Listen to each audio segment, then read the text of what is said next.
Meu nome é Neide Guerra e para aqueles que não me conhecem, eu gosto sempre de me apresentar dizendo que eu e meu marido somos trabalhadores do Educandário Espírita Cristão Simão Pedro, que fica em Santo André. E é com muito carinho que a gente vem aqui ao João Ramalho. Desculpa. Você está acostumada. Não, perdão. Ao Chico Xavier.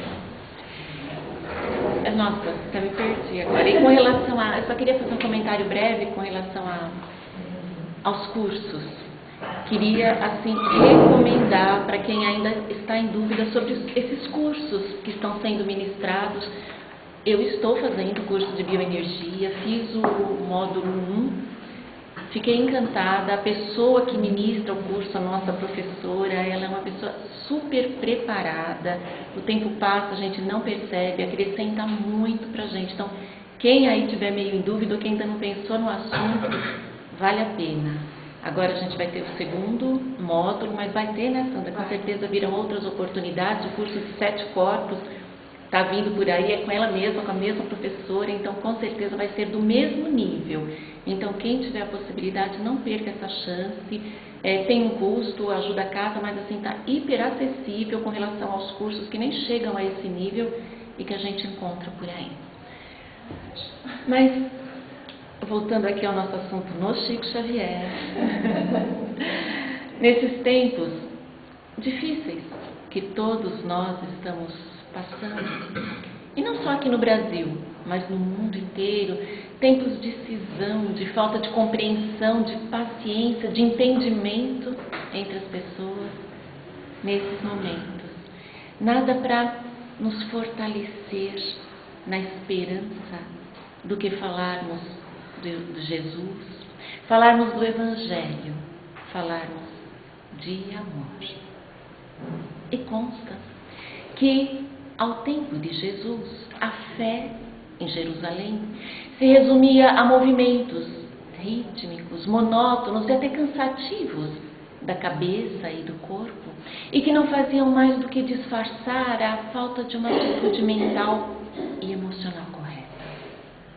Supondo-se que o dinheiro podia comprar tudo, as oferendas no templo variavam de acordo com a intenção. Iam de pequenas aves e outros animais de maior porte até gemas preciosas e metais nobres trabalhados. Por tudo isso, não é de se estranhar que Jesus não apreciasse passar as noites por lá.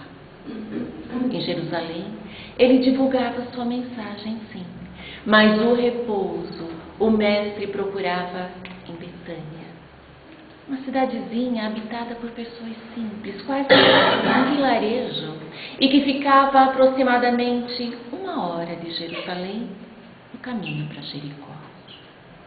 Ali, os irmãos Marta, Maria e Lázaro, amigos sinceros de Jesus, o recebiam sempre muito carinhosamente à porta e o tratavam como se ele fosse da família.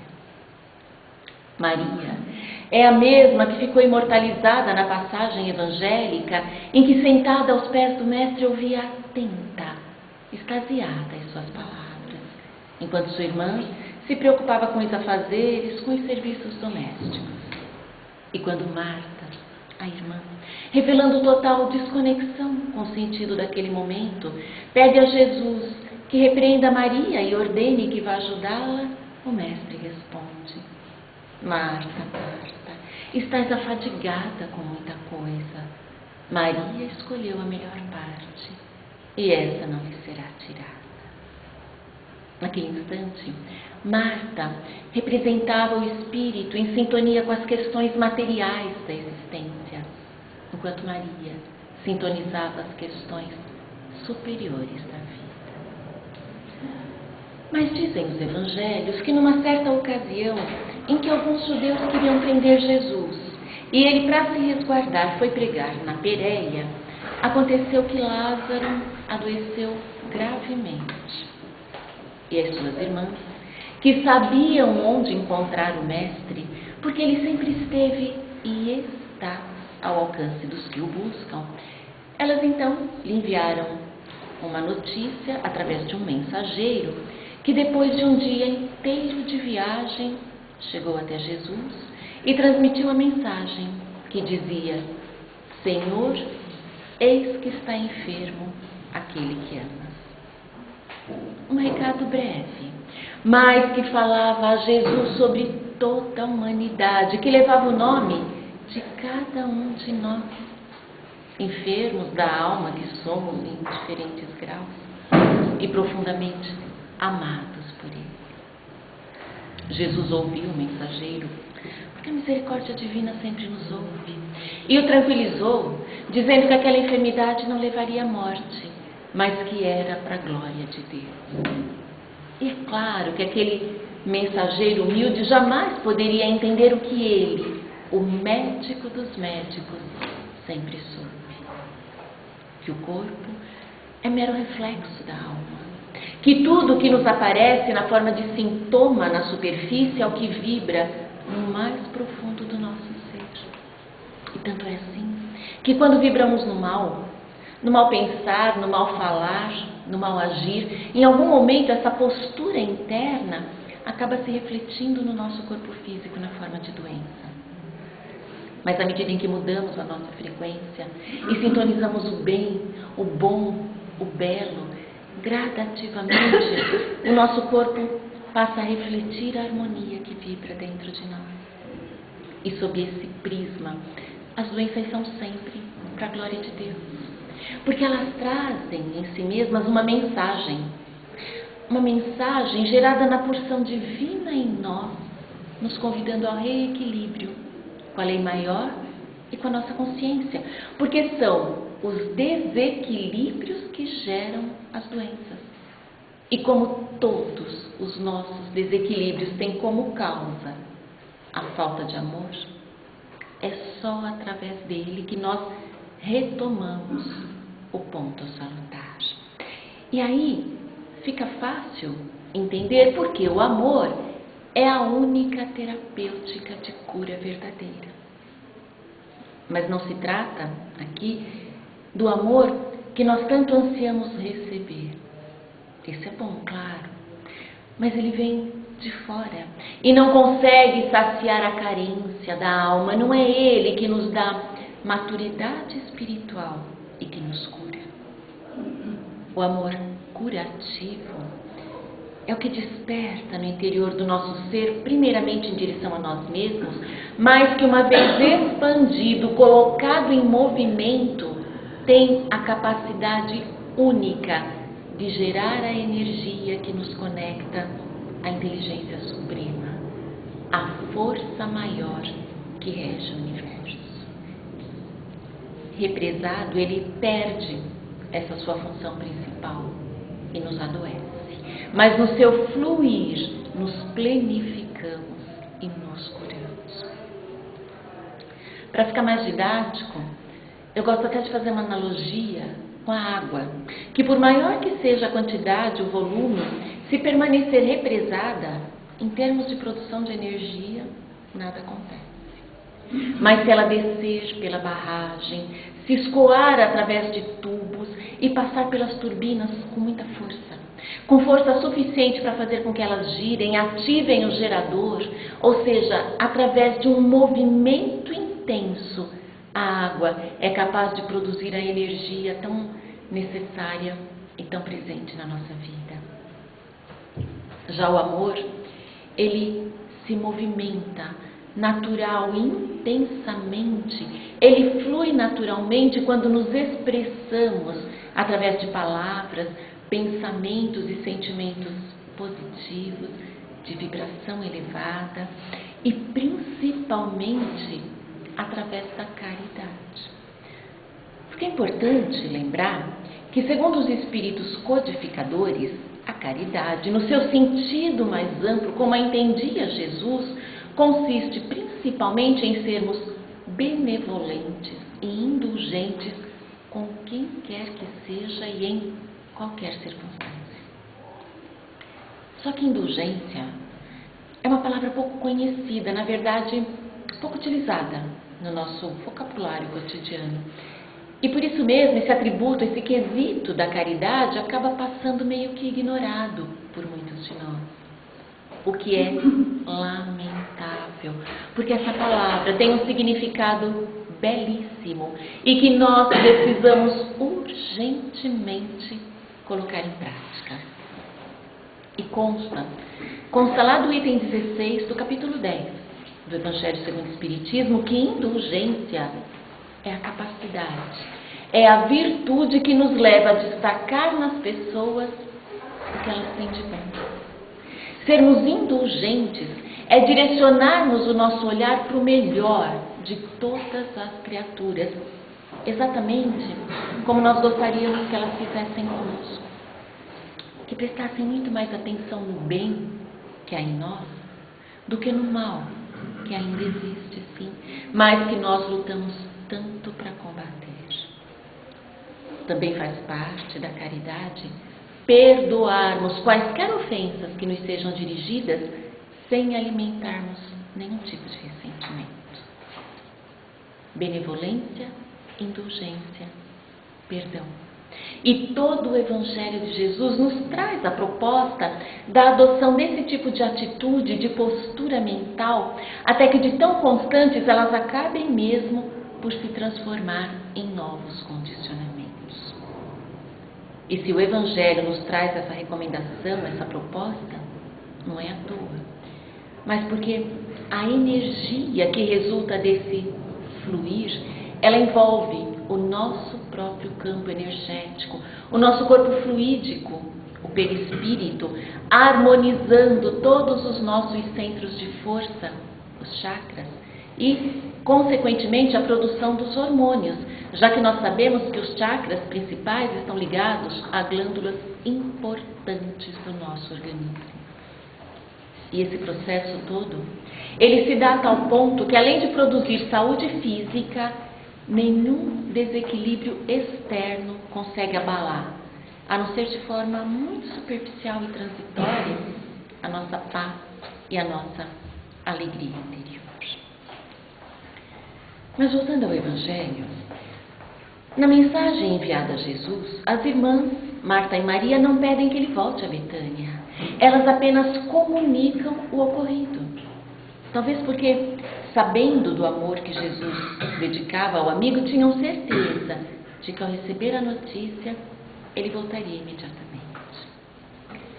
Mas como a lei maior não se inquieta com as nossas ansiedades, o inesperado acontece.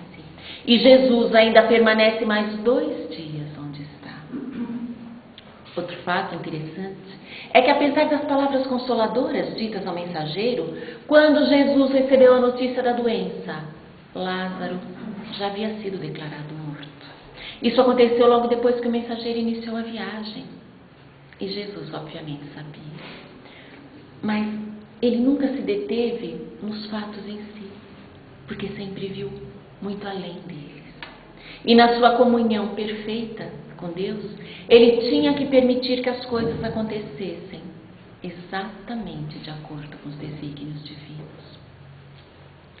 Mas quando chegou o momento de voltar à Judéia e socorrer Lázaro, e Jesus anunciou a sua decisão aos discípulos, eles, demonstrando que ainda não tinham a fé do tamanho de um grão de mostarda e nem a menor noção da missão divina que os aguardava, eles sentiram medo e perguntaram: Mestre, há pouco os judeus tentaram apedrejar-te e assim mesmo vais voltar para lá? Porque aqueles homens eram espíritos em evolução. Eles estavam muito distantes da grandeza moral e espiritual do Cristo. E se não fosse assim, o Evangelho certamente não encontraria a mesma ressonância em nós. Porque é justamente quando um deles trai, outro nega, outro duvida. Ou seja, quando eles expõem as nossas fraquezas, as fraquezas humanas, que nós nos identificamos, nos vemos neles e acreditamos que, apesar de tudo, de alguma forma, nós também somos capazes de dar a nossa contribuição para que a semente plantada pelo Cristo possa crescer, florescer, frutificar, principalmente aqui dentro. Mas diante então do receio demonstrado pelos discípulos, a resposta de Jesus foi emocionante e rica de ensinamentos. Ele disse: quem anda de dia não tropeça, pois vê a luz deste mundo. Quando anda de noite, tropeça, pois nele não há luz. E uma forma de interpretar essa frase de Jesus é entendendo a luz a qual ele se refere como a consciência desperta, lúcida, daquele que de tanto buscar a luz faz brilhar a sua própria, que lhe guia os passos. Por isso, aquele que procura se lucificar não hesita, não tropeça, também nunca lhe falta coragem para assumir os próprios erros e nem disposição para refazer o que for necessário. Mas é sempre importante frisar também que esse processo de autoiluminação, de despertamento de consciência, ele não está necessariamente ligado à religião, não. Porque religião é só a formalização de práticas específicas de cada uma, visando uma ligação com o transcendente, com o divino. E o processo de despertamento de consciência, ele está muito mais ligado, sim, à espiritualidade, mas espiritualidade no sentido da busca da própria essência interior, do autoencontro. E esse autoencontro, segundo Joana de Ângeles, se inicia quando a criatura, cansada de vivenciar o desamor a si mesma, através do cultivo de pensamentos como orgulho, egoísmo, ressentimentos, e cansada também de carregar o fardo pesado do pseudo-amor, que são aquelas máscaras que, conscientemente ou não, nós usamos para esconder o que somos e passar pelo que não somos. Quando cansada de tudo isso, a criatura escolhe desenvolver o amor que existe em forma latente dentro de si mesma, na sua essência. E à medida em que ocorre, então, esse encontro do ser humano consigo mesmo, com Deus interior, esse ser começa a sentir a necessidade de se religar à fonte da vida, ao Deus cósmico. E isso já é religiosidade, que pode ou não fazer com que a pessoa busque uma religião. Mas o fato é que quanto mais a criatura se lucifica, mais seres de luz se unem a ela e iluminam o seu caminho. Já andar de noite é manter a consciência adormecida, limitada por velhos condicionamentos, presa aos prazeres transitórios do mundo. É ter os olhos do espírito vendado e sem alcançar a luz. Quem se mantém nessa condição tropeça, sente medo. E quanto mais o ser humano se furta à luz, mais as trevas se fazem no seu caminho. Para nós, cristãos, Jesus é o modelo da consciência desperta em todos os planos. E a sua mensagem é o facho, é o clarão de esperança e de alegria no qual nos lucificamos. Mas, em Betânia, quando Jesus finalmente chega à aldeia, Marta vai ansiosa ao seu encontro. E apesar do amor imenso que sente pelo Mestre, inconscientemente, ela cobra dele uma postura que não correspondeu à sua expectativa, quando diz: Senhor, se estivesseis aqui, meu irmão não teria morrido. E quem de nós pode assegurar que agiria de forma diferente? Diante da dor, a nossa tendência é sempre procurar um culpado.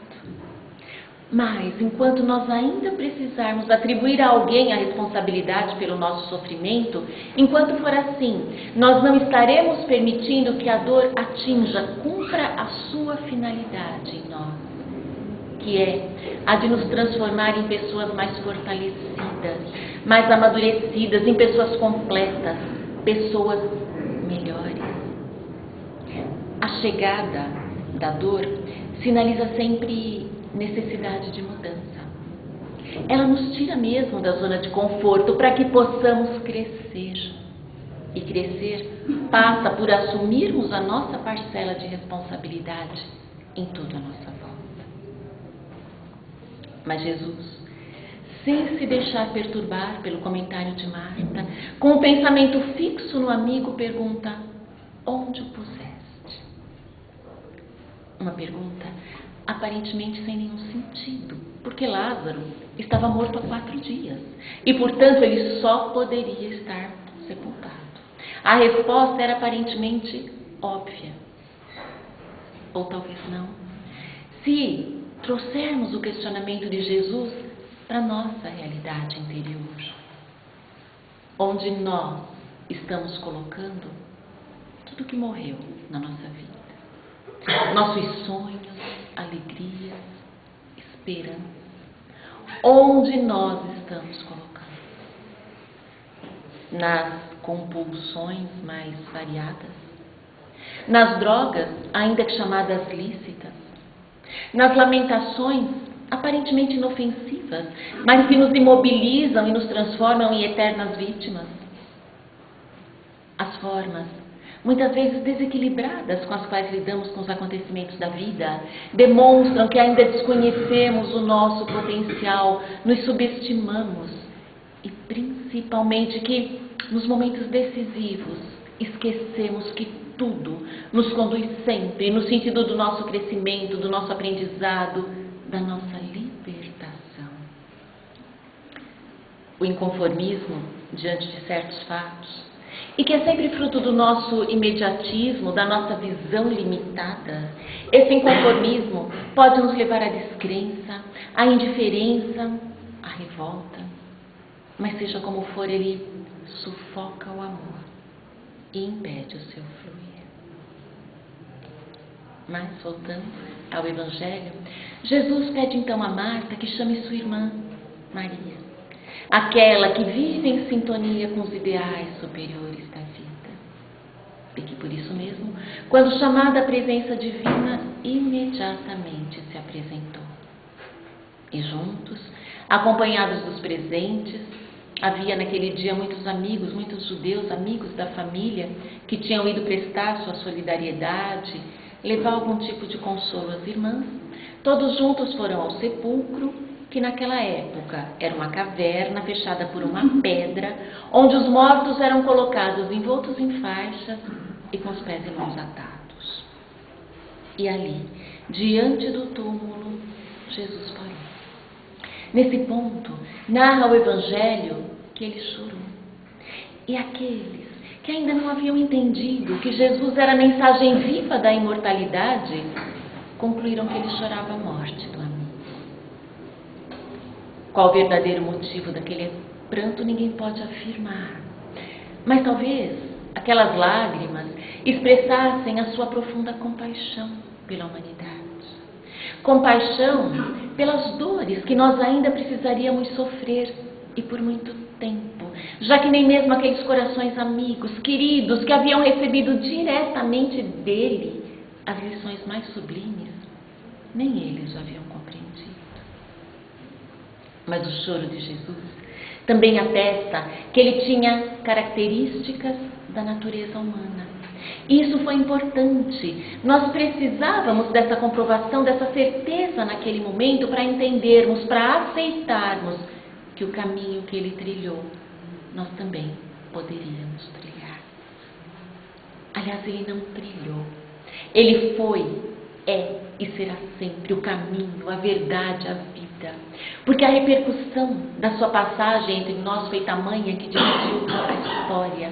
E o seu grande feito foi amar.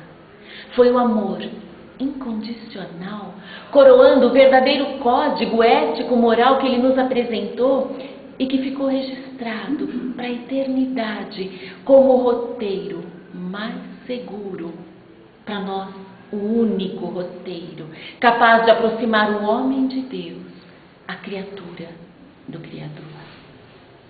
Jesus se fez humano como nós, para mostrar que somos divinos como Ele. E o nosso grande desafio ainda hoje é justamente aprendermos a reconhecer o divino no humano e convivermos com essa dualidade que existe em nós, mas que alguns ainda preferem não reconhecer. E isso faz parte da natureza humana em determinado estágio, porque é muito mais cômodo deixar Jesus lá, na posição de um Salvador distante, um Salvador que tomou sobre si as nossas dores, que lavou os nossos pecados com o seu sangue na cruz, do que concebê-lo como uma meta, um ideal, um destino. Mas ali, parado diante do túmulo de Lázaro, era como se Jesus estivesse frente a todas aquelas dores diante das quais, invigilantes, nos sepultamos. São dores interiores, silenciosas e que nós não analisamos, não inquirimos, não damos a devida atenção. E de tão improdutivas, elas se petrificam, selam a furna e nos fazem totalmente inacessíveis a qualquer palavra, nota, melodia que possa ressoar e nos livrar do silêncio enlouquecedor, da solidão, da desesperança. Era preciso remover o obstáculo que impedia Lázaro de ouvir a voz divina. Por isso Jesus, simbolizando a lei maior perante a nossa consciência, determinou: retirai a pedra, sem se dirigir a ninguém especial. Ele não questionou os presentes quanto à crença, cultura, posição social, mas valorizou cada um com a oportunidade de trabalho, de cooperação. E essa mesma metodologia ele aplica ainda hoje. Várias pedras ainda precisarão ser removidas para que a humanidade possa ouvir na acústica da consciência a sua instrução amorosa. Retirá-las exige força, e Jesus espera que cada um dê a sua parcela de contribuição. Mas Marta, novamente incapaz de alcançar o propósito maior daquele momento, ao ouvir a determinação de Jesus, não se conteve e disse: mas Senhor, ele já cheira mal. E Jesus a ignorou, porque sabia qual era a situação de Lázaro. Sabia que o seu amigo não estava morto, mas em meio a uma crise de catalepsia, um fenômeno que pode durar várias horas, em alguns casos mais raros até alguns dias, e no qual o metabolismo é reduzido a tal ponto que aparenta mesmo a morte. Os espíritos ensinam que nessa condição, os elos que ligam o perispírito ao corpo físico ficam realmente muito tênues, mas não chegam a se romper. Porque quando eles se rompem, acontece o desencarne. E aí não existe mais a possibilidade do retorno à vida física no mesmo corpo. Ou seja, a ressurreição sob todos os aspectos é impossível. E Jesus afirmou que não veio destruir a lei.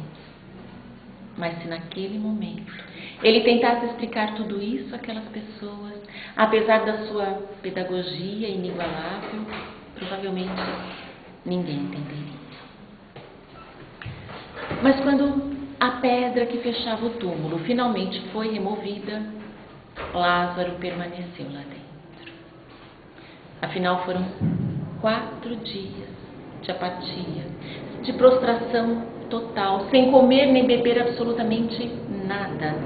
E é compreensível que ele simplesmente não tivesse forças para sair. E diante disso, se nós não conhecêssemos a passagem evangélica, imaginaríamos que a atitude seguinte de Jesus foi entrar na caverna, pegar Lázaro nos braços e tirá-lo dali. Porque quando nós nos sentimos enfraquecidos diante de uma situação, tudo que nós mais queremos, mais pedimos a Deus é que surja alguém que faça por nós o que precisa ser feito e nos tire daquela situação. Mas o grande pedagogo da humanidade sabia que, agindo assim, ele estaria afirmando no amigo a sua incapacidade. Lázaro precisava sair pelas próprias pernas. Por isso Jesus orou ao Pai e de onde estava ordenou: Lázaro, vem para fora. E ao ouvi-lo, mesmo desnutrido, desidratado, com pés e mãos literalmente atados, Lázaro obedece e sai. Porque quando ouvimos a ordem divina, precisamos da gente. Mas é importante notar que mesmo não fazendo o que competia somente a Lázaro fazer, Jesus, silenciosamente, com a permissão e a ajuda do alto, porque orou, ele, através da sua energia curativa de amor e do seu magnetismo puro, fez com que os laços fluídicos enfraquecidos, sim, mas que ainda uniam o perispírito ao corpo físico de Lázaro, com que esses laços fossem reforçados e o amigo então pudesse voltar à vida, que na verdade não havia se extinguido. Também é de se ressaltar que alguns discípulos eram grandes médiuns de efeitos físicos. Eles estavam por ali. E com toda certeza, naquela ocasião, eles foram também grandes doadores do fluido vital necessário para que o amigo de Jesus pudesse se recuperar. Mas apesar de estar já fora da caverna, Lázaro permanecia envolto em faixas. E muitos de nós também estamos assim. Envoltos nas faixas da ambição, da mágoa, do pessimismo e tantas outras faixas mentais, emocionais que nos impedem de seguirmos livremente, de irmos em frente. Foi quando Jesus, num ato de profunda compaixão e beleza, relembrou ao amigo e a toda a humanidade, a todos nós, que sempre é tempo de recomeçar, dizendo: desatai-o e deixai-o ir.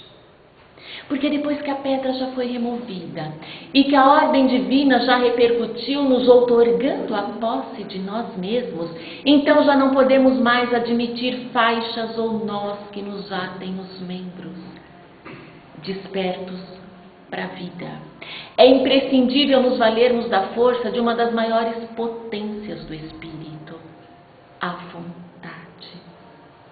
Vontade de recomeçar, de fazer de novo, de fazer diferente, de fazer melhor.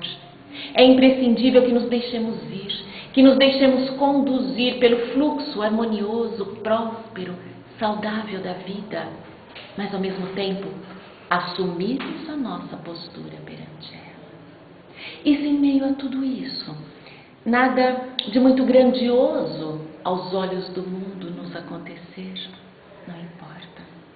O que importa é a nossa disposição de recebermos cada novo dia, com tudo que Ele tiver para nos oferecer, para nos ensinar. Isso sim é o que vai fazer toda a diferença, porque vai fazer nos sentirmos vivos, confiantes. E isso é tudo que a vida, silenciosa e pacientemente, espera de nós. É claro que essa passagem evangélica pode ser interpretada de várias formas, mas hoje, para nós, ela simboliza roteiro de cura espiritual, de cura física. Mas Marta, Maria e Lázaro também representam a oportunidade do recomeço e 3 momentos da evolução entre os quais todos nós ainda oscilamos. Em alguns aspectos da vida, somos ansiosos, como Marta. Em outros, permanecemos paralisados, como Lázaro. Mas em alguns poucos, já ensaiamos a disponibilidade e a sabedoria de Maria. E o importante é nos mantermos em movimento constante na direção da paz interior, através principalmente do autoconhecimento, sem medo. Afinal, o reino de Deus está dentro de nós. E o Espírito Dias da Cruz, inclusive, enfatiza essa necessidade, a importância do movimentar-nos, quando ele compara a psique humana a uma mata densa que tem no centro uma grande clareira banhada pela luz do sol. E ele nos lembra, então, que para atingirmos essa clareira iluminada, nós precisamos abrir um caminho por entre a mata.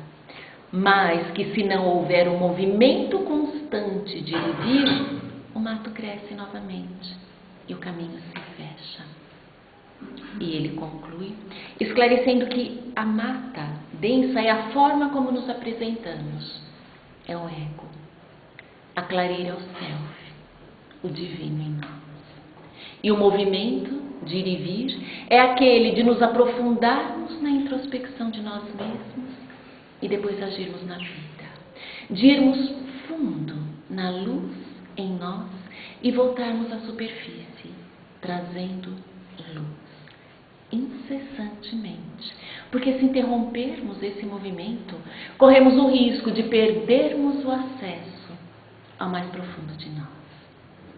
E se isso acontecer, como a superfície não sacia, quando nos dermos conta, estaremos desnutridos, desidratados e atados no escuro da nossa forma. Mas, quando ao final daquele dia, o sol se pôs e a noite se fez em Betânia, Lázaro estava novamente ao lado das irmãs. E tudo nele emanava vida. O sangue palpitando nas veias, o corpo aquecido, os olhos brilhantes. Desde que despertou do sono letárgico, tudo ao seu redor ganhou um sentido novo, diferente. E ele passou a viver em estado de gratidão, que é o estado daquele que reconhece as bênçãos que recebe e coloca tudo a serviço da vida. E quando, muitos séculos depois, o Espírito de verdade veio preparar a vinda do Consolador prometido por Jesus, Lázaro integrava a equipe de trabalhadores. São da sua autoria alguns itens dos diversos capítulos do Evangelho segundo o Espiritismo. E é claro que eu só poderia concluir com um deles. E eu o faço, através do item 8 do capítulo 11, onde, em poucas palavras e de uma forma linda, Lázaro, o amigo de Jesus, descreve a trajetória evolutiva de toda a humanidade quando diz: em sua origem, o homem só tem instintos. Mais avançado e corrompido, tem sensações. Mais instruído e depurado, tem sentimentos. E o ponto mais delicado do sentimento é o amor. Ditoso aquele que ama, pois não conhece a miséria, nem do corpo e nem da alma. Que Jesus nos abençoe. Muito obrigada.